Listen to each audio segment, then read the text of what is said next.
récupère à Goska Segouin, voilà, c'est pour ça qu'on a travaillé les 2 jours qu'on avait, voilà. Plus ils ont Bélez qui peut prendre feu aussi.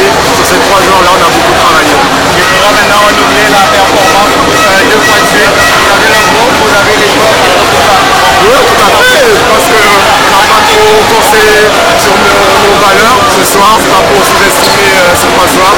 Mais je pense qu'on a les ressources, on les a. Tout à fait. Merci. Chéri Frédéric, vous faites en première mi-temps une entrée très remarquée avec de très bonnes stats tout au long du match avec de très performances. C'est important d'être présent ce soir pour réagir. Oui, c'est important. Vu que le match 1, je n'étais pas dedans. Donc là, il fallait réagir. Et c'est ce que j'ai fait. Et c'est ce qu'on a tous fait. Sur match 3 mardi.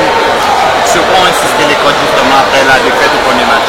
Mais la défense était importante, surtout de stopper le 7 et Kane, le prénominaire. C'était important de les stopper. C'est ce qu'on a fait ce soir, même s'il finit à 32, mais au final on gagne. Et maintenant, place à la récupération. Voilà, place à la récupération et puis place à mardi aussi pour aller arracher ce match.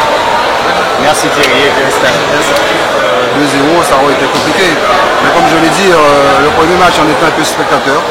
On a oublié de jouer. Et là, c'est le deuxième match, on a fait des séances vidéo, montrer les erreurs. Et les gars, ils avaient envie. Ils avaient envie aussi de prouver que le BO a des objectifs cette année. Donc défensivement, on a assuré. On a limité le shooter en face à 32 points.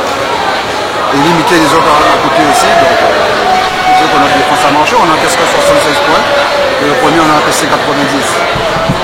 Il était important de montrer que le groupe, un match d'équipe avec une forte rotation est quand même plus importante que 3 joueurs importants.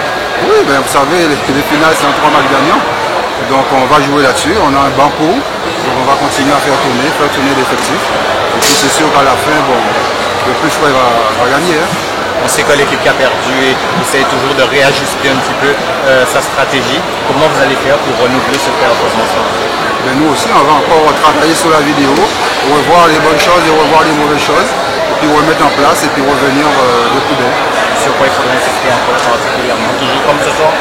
La défense, et puis on a encore un souci au rebond défensif. Bien poser les écrans et sortir de balle rapide et puis développer notre jeu. Merci Patrick.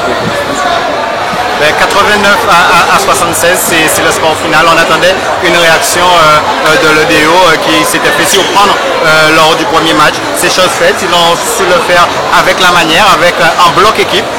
Ce soir, ils ont prouvé qu'une équipe avec des rotations était plus performante que des individualités. C'est la réaction qu'on attendait de leur part et surtout le public. C'est chose faite. Il faudra quand même faire attention au rebond défensif. On a entendu plus ou moins l'analyse des coachs. Ils sont dépassés par la velléité des intérieurs de Saint-François qui savent passer devant et récupérer le rebond. Donc ce sont régulièrement des rebonds défensifs qu'ils perdent. Il faudra qu'ils ajustent cette composante pour revenir la semaine prochaine. Mais en tout cas, le DO, le champion qui n'est pas champion en titre mais qui a fait une saison parfaite, a su réagir. Il faudra renouveler la performance mardi prochain s'il veut espérer gagner ce match 3 qu'on sait très important en vue du titre et en fait réempocher, récupérer le titre qu'ils avaient perdu l'année dernière au profit de l'USR. 89-76 donc, on en redemande, on est parti pour au moins 4 matchs, c'est ce que demande le public, c'est ce que nous demandons aussi, donc à mardi soir.